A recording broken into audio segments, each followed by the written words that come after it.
আসসালামু আলাইকুম।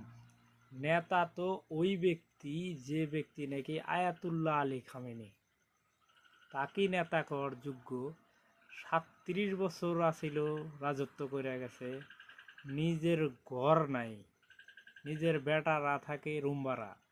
আমেরিকার মতো একটা দেশে চোখে আঙুল দেওয়া কথা কইতো। আর এটা ইতিহাসে যত দিন মানুষ বাইসা আছে ইরানের সর্বোচ্চ নেতার কথা মনে রাখবো। কারণ সে যতটুক করছে এতটুক করা তো দূরের কথা, ভাবেও নাই কোনো কোনো নেতায় যে জিন্দিগির মধ্যে এইসব কামও করা হয় নেতা করে দ্বারা। এটা হরজত ওমরের মতো একটা শাসন আয়াতুল্লাহ আলী খামেনি চলাইছে। যে ওমর নাকি আঙ্গরে গভর্নর বা সরকার থাকা অবস্থায় তার এলাকারে ঘুইরা ঘুইরা দেখছে যে কোনো মানুষ না খায় আছে নাকি, তার জবাবদিহি করা লাগবে। আর আজকে মুসলমানরা পাওয়া সাইটা সাইটা খাইতেছে আমেরিকার, এগরে জবাব দেওয়া লাগবো।